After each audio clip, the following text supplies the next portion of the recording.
Buongiorno da San Pellegrino Terme. Quello che sentite scorrere alla mia destra è il fiume Brembo. Siamo in provincia di Bergamo, famosa sì per le sue terme, ma a livello internazionale per la sua acqua. L'acqua San Pellegrino, tra le più prestigiose e di qualità al mondo. La storia di San Pellegrino inizia intorno agli anni 40 del 1800, quando si scoprono le qualità benefiche dell'acqua di questi monti che circondano San Pellegrino Terme, e cioè le Alpi Orobie. Della qualità delle sue acque parla anche Leonardo da Vinci, ma il paese era all'epoca ancora sconosciuto. Nel 1899 apre lo stabilimento dell'acqua San Pellegrino e nel 1902 iniziano i lavori per la costruzione del Grand Hotel alle mie spalle. È così che un piccolo paese della Val Brembana si trasforma in un rinomato centro di villeggiatura per la ricca borghesia internazionale. Nel 1848 i Palazzolo, allora proprietari della sorgente più importante, edificano il primo stabilimento termale, seguiti dai Salaroli che ne aprono un secondo. Nel 1889 nasce la Società Anonima delle Terme, che acquista le fonti della cittadina. In 2 anni vengono ultimati i lavori del Grand Hotel.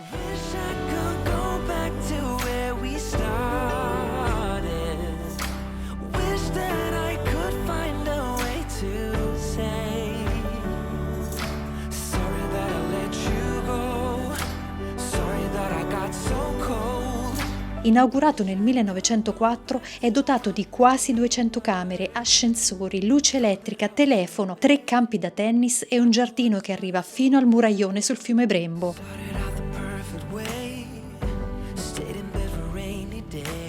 Dell'architetto Squadrelli e l'ingegner Mazzoni, gli stessi del Grand Hotel, progettano il casinò municipale, funzionante fino al 1917, quando subentra il divieto delle case da gioco durante la Prima Guerra Mondiale, e tutte le stazioni della ferrovia della Val Brembana, il cui tratto da Bergamo a San Pellegrino è la terza ferrovia elettrificata in Italia. Sulla linea ferroviaria transitano anche le celebri acque minerali, a cui nel 1932 si aggiunge l'aranciata San Pellegrino, la prima aranciata al mondo ottenuta spremendo arance del sud Italia nell'acqua minerale frizzante. Nel 58 nasce il Chinò e ancora nel 69 il cocktail San Pellegrino, fino all'anno da record, il 2010, quando le vendite dell'acqua e delle bibite raggiungono l'incredibile cifra di 1 miliardo in un anno. La struttura del Grand Hotel, chiusa nel 79, è oggi in restauro, con l'obiettivo di essere riaperta per la ricezione nel 2030. Scesi a terra, risaliamo in sella alla Sorellona, perché oggi ci aspetta un itinerario fuori di testa. Adesso tutti insieme arriviamo a Ruspino, dove imbottigliano l'acqua San Pellegrino.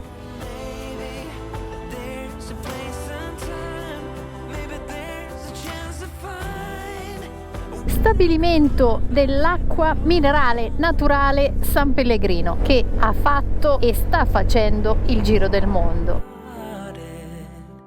Dimensioni mastodontiche. Ora invertiamo il senso di marcia per tornare indietro ed andare a prendere una strada super tortuosa che vi lasciamo in sovraimpressione. Le sorgenti dell'acqua minerale naturale si trovano nella direzione opposta rispetto allo stabilimento, ma l'acqua è stata intubata e viene trasportata proprio all'interno dello stabilimento. Le sorgenti preziose sono 3, una sola è utilizzata per l'acqua minerale naturale bevuta in tutto il mondo. A puro titolo di curiosità, l'azienda San Pellegrino è caratterizzata da 1400 dipendenti con un fatturato annuo che si aggira intorno al miliardo di euro. L'acqua Panna, le cui sorgenti si trovano a circa 35 km da Firenze, fa parte del gruppo San Pellegrino. Quest'anno siamo passati vicinissimi alle sorgenti dell'acqua Panna. C'è un altro marchio acquisito dalla società, che è quello della Levissima, che viene invece imbottigliata nei pressi di Bormio, la nostra destinazione. Si sale continuamente, la tappa intermedia selezionata è Dossena, la strada è relativamente stretta e l'asfalto è da 7, però traffico quasi zero. Panorama da 8. Solo perché tu non ne puoi godere appieno, io invece sì, ti assicuro che è molto più di 8. Intanto torna Antoni, l'asfalto un po' rovinato. Le Alpi Orobie danno il meglio di sé in una giornata dal cielo quasi terso. Abbiamo ancora 24 gradi, l'estate sta finendo, quindi i giorni super caldi forse li abbiamo alle spalle e stanno arrivando i giorni migliori per andare in moto. Davanti a noi si apre il centro di Dossena immerso tra le montagne. Ed eccolo il centro di Dossena super trafficato.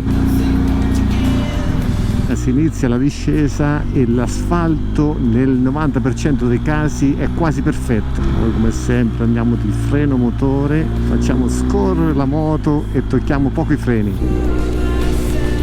Qua dobbiamo andare verso Passo di Zambla. Siamo a circa 1000 metri sul livello del mare e la temperatura è costante di 20 gradi.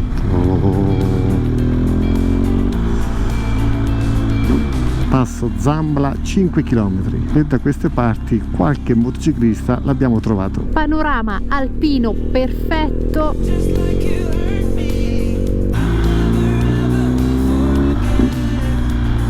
Tornando alla strada, il passo Zambla assolutamente superiore alle mie aspettative. Con la massima tranquillità, nonostante il peso, mi sto divertendo da matti. E siamo a Zambla Alta, qua proprio montagna piena. Frazione di oltre il collo. Frazione di oltre il colle. Oltre il collo era più bello. Capocollo, mi fanno venire fame. Cambiamo argomento, che oggi il pranzo, come detto, si salta. Abbiamo tantissima strada da fare. Appena superato Passo Zambla, abbastanza indolore ma bellissimo. E riprendiamo la discesa dietro ad un pandino, rigorosamente 4x4. Scusa pandino. Dentro c'era una signora alla guida e il suo compagno di fianco. Noi fra qualche anno, lo sai, sì. Ce la facciamo a prenderlo in seconda? Dai. Torno a dire che queste sospensioni con la motocarica sono troppo deboli. Sento la moto che si scompone un po' quando il cambio di direzione è veloce. L'uomo purtroppo si abitua anche a questa estrema bellezza. Ora andiamo a sinistra per il passo del Vivione. Riprendiamo la salita, abbiamo incontrato tantissimi motociclisti, alcuni sembravano delle staffette, quindi non so se c'è qualche raduno in zona. Ci sono anche dei cartelli che indicano sicuramente l'itinerario. Città di Clusone, non mi sbagliavo perché guardate, c'è il mondo. Prima del Vivione ci accingiamo a fare il passo Presolana e non so se avete notato una differenza, ovvero il cupolino pulito solo per voi. Pulito un po' la meno peggio, però dai, migliore di prima. Sulla nostra destra una pista di bob, appena entrati in Val di Scalve, che ci accompagnerà fino alla fine della provincia di Bergamo per entrare in quella di Brescia. Ed anche la Presolana dobbiamo riconoscere che ha il suo fascino, sia per la strada che per il bellissimo ed infinito panorama.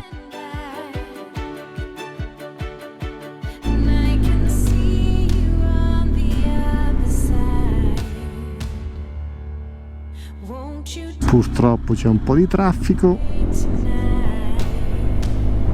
Non si può volere tutto dalla vita, è già una moglie così, figuriamoci. Una moglie così significa incontrare un autobus su un tornante. Che non è una bella cosa, eh? Bellissime curve paraboliche. Vedete il boxer come trattiene. La discesa dalla Presolana è importante, nel senso che la pendenza è elevata.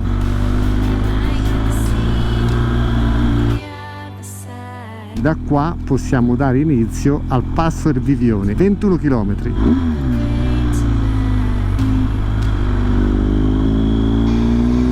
Sarebbe perfetta da fare con la strada chiusa perché l'asfalto è perfetto, però la strada è stretta, quindi lasciamo Vilminore di Scalve. Siamo a Schilpario, ultimo centro prima del passo. La prima parte è una serpentina quasi dritta, anche qua l'asfalto è perfetto. e per adesso pochissimo traffico, ma la parte più bella arriva ora che inizia la salita e le curve sono un po' più strette. In corrispondenza del villaggio di Pietra.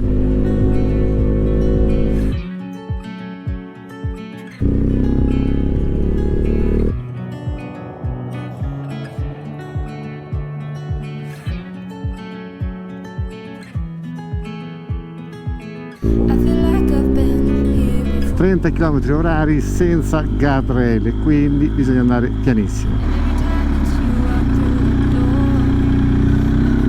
Considerate che da qua al passo sono ancora 8,2 km.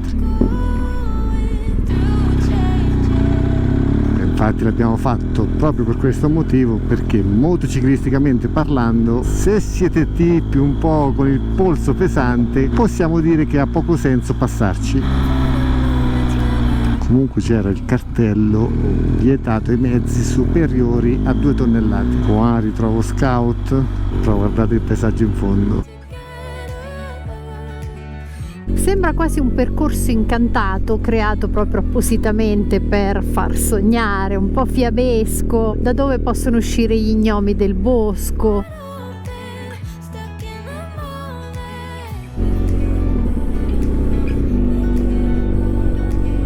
Consiglio puramente personale da non fare in auto, perché la strada è veramente troppo stretta.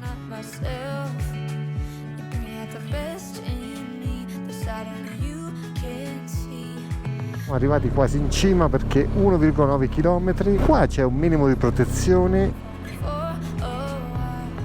però tante curve sono chiuse, quindi da percorrere in prima / seconda marcia. Erano segnalati 12 km da lì in poi senza protezione, in realtà vediamo che c'è, probabilmente è stata messa dopo. Ci siamo.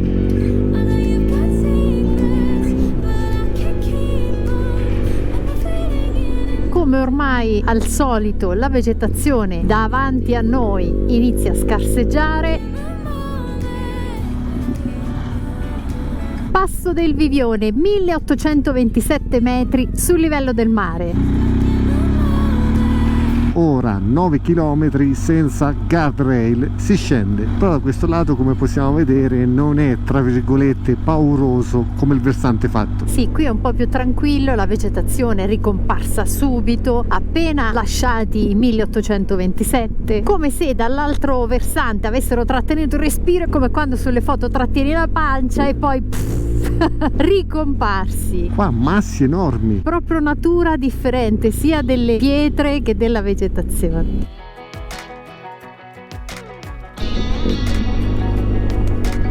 bei tornantoni da fare in prima.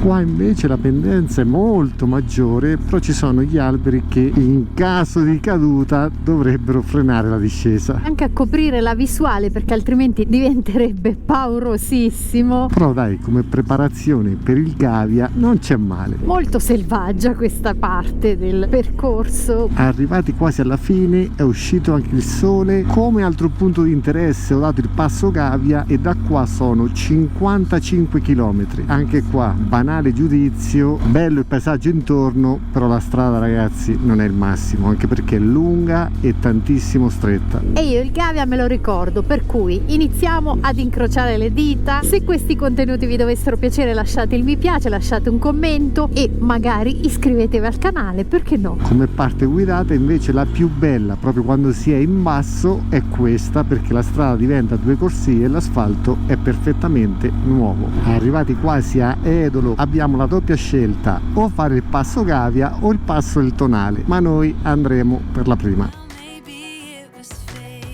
Qua a sinistra si andrebbe al Mortirolo. Appena passata Vezza sull'Oglio, direzione ora Ponte di Legno. Qua si va a sinistra per iniziare uno dei passi più adrenalinici d'Italia. Al volo ci siamo fermati anche per installare l'Insta360 X5 che possiamo comandare direttamente dal telecomandino, ma questo già lo sapete se avete visto il video pippone. Quando eravamo fermi ad installare l'Insta si è fermato un ragazzo con la famiglia in auto di Ascoli Piceno, ci ha riconosciuto per i video e cogliamo l'occasione per salutarlo. Tornantone. Abbiamo incrociato una moto con gli stessi identici completi, magari guardano i video, quindi anche loro cogliamo l'occasione per salutarli. Un po' come si fa con le radio, no? Salutiamo, mandiamo un bacio. Chiudiamo la rubrica dediche, dedichiamoci al passo. Qua la strada di colpo è diventata stretta. E quello che è bello pensare è che questa strada, come tante altre, è stata costruita in epoca medievale dalla Repubblica di Venezia, proprio per i traffici commerciali con la Germania, col Tirolo, con l'Austria. Veniva percorsa all'epoca in tutte le stagioni e infatti questa strada, proprio per la sua pericolosità e per i cambi repentini di meteo, veniva soprannominato il passo della testa del morto. Ecco, questa cosa non è il massimo, pensarla prima di affrontarlo. Qua addirittura un camper, facciamolo passare. Gavia con camper, tanta roba. Invece l'auto disponibilissima. A quest'ora della sera potremmo trovare tantissimi automobilisti e motociclisti scendere. E pensare che la strada è stata ampliata durante il primo conflitto mondiale, proprio perché era una zona strategica di confine. Pensate quello che poteva essere allora. Anche perché la strada è stata sistemata e completamente asfaltata solo nella seconda metà del Novecento. Guardate i tornantoni.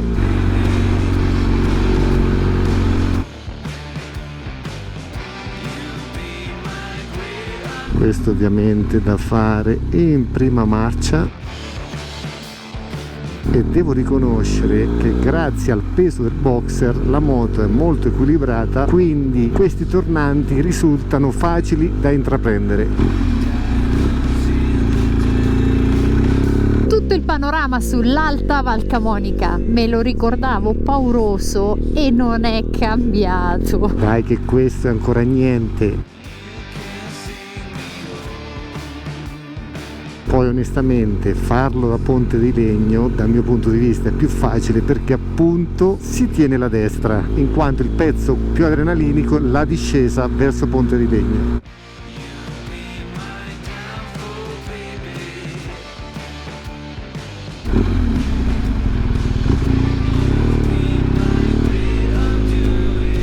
Guardate lo skyline. Molto suggestivo.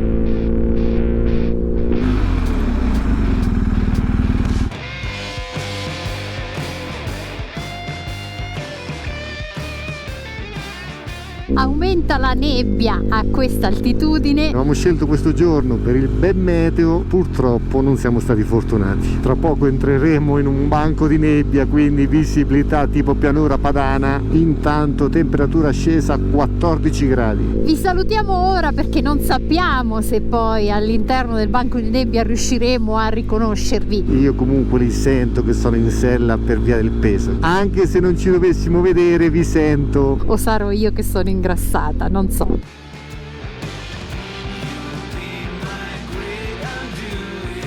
Eccola la nebbia, eccola, che rende il passo ancora più tetro, ancora più adrenalinico. Siamo sospesi, mamma mia che paura, che non si vede nulla. La nostra idea era di fermarsi proprio qua per raccontarvi una storia successa prima che costruissero la galleria. Là in fondo, lungo questa strada, c'è una targa commemorativa, quindi procediamo.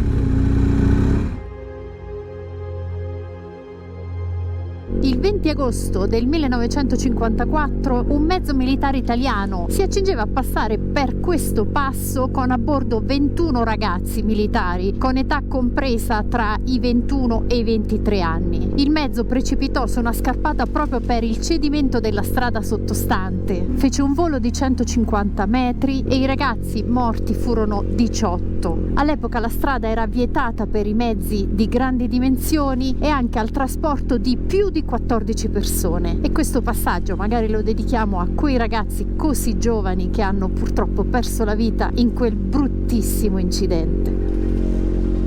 La conformazione del Passo Gavia assomiglia molto a qualche passo e qualche sentiero norvegese. È bellissimo per questo, e a 300 metri proprio dal passo esiste una zona di tundra artica che è un relitto dell'ultima glaciazione verificatasi. Glaciazione che si sta verificando anche ora, perché siamo a 10 gradi con i guanti estivi e l'abbigliamento traforato. Ci siamo quasi. Passo Gavia 2652 metri.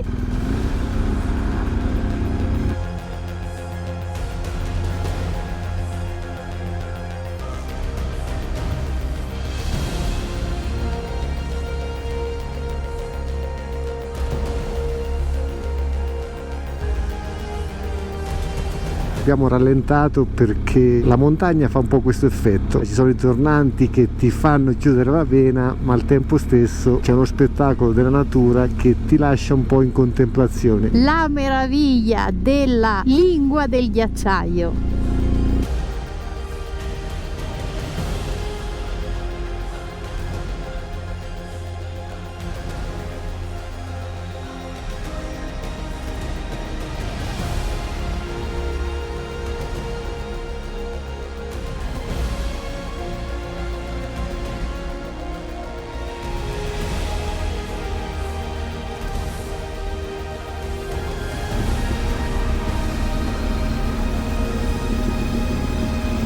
Sono le 18:39 e ci sono 11 gradi. Micro cascate sulla vetta che poi sgorgano quasi a valle. Meraviglia! Non so se l'asfalto è stato rifatto di recente, ma io lo ricordavo molto ma molto messo peggio. E adesso, senza le auto che ci precedono, scendiamo direttamente a Santa Caterina per poi raggiungere Bormio. Non siamo gli unici. Guardate i tornanti, l'asfalto è da MotoGP. Terzo tornante. Bellissima questa strada, è stretta, però se non passa nessuno l'asfalto sembra un biliardo. Sentite come scorre bene la sorellona. Tieniti che facciamo strusciare le pedane. Considerate che noi saranno 7-8 anni che non facciamo più il Gavia, quindi di sicuro non eravamo aggiornati. Wow, guardate che auto!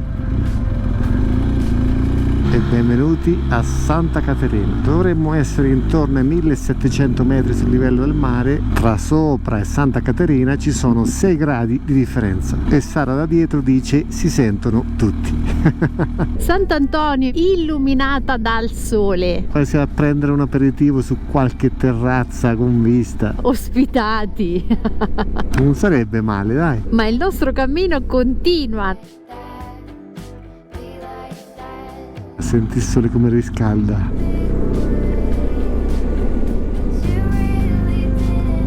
(1,1 km all'arrivo, 2 minuti e la giornata di oggi con 2 miliardi di curve possiamo dire che è terminata. Giunti a Bormio, terme, sport e benessere. E stica!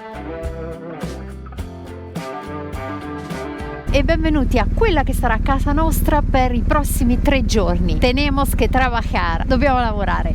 Questo cartello si riferisce alla chiusura della strada ai mezzi motorizzati per gli eventi Enjoy Stelvio Valtellina 2025 che si svolgeranno proprio questo fine settimana. Quindi siamo tornati indietro all'Info Point presso il servizio turistico di Bormio. Ci hanno detto che in questo momento l'ANAS dà il passo chiuso, anche se la sbarra, come abbiamo sottolineato, è in questo momento aperta. Hanno detto bene, però il passo è formalmente chiuso. L'ANAS darà indicazioni all'ufficio turistico alle 14 per vedere un po' la situazione, quindi probabilmente la nostra decisione sarà quella di cambiare strada e passare di nuovo per il Gavia. Perché per uscire da Bormio le soluzioni effettivamente sono 4. La prima è passare per Livigno, la seconda scendere verso Aprica e magari fare il Mortirolo, la terza il passo dello Stelvio e la quarta il passo Gavia che abbiamo fatto quando siamo arrivati. Sara in contemplazione già munita di antipioggia perché il meteo non promette nulla di buono. Effettivamente già inizia a piovere Stiamo controllando anche sul sito della Valtellina il Mortirolo aperto, ma il 29 agosto è chiuso dalle 9 alle 13. Ora sono le 12:30, quindi per quando arriviamo dovrebbe essere aperto, ma per non rischiare alla fine abbiamo deliberato per fare il passo Gavia, anche perché con questo meteo dovrebbe essere super adrenalinico. Si parte con la prima pioggia della mattinata.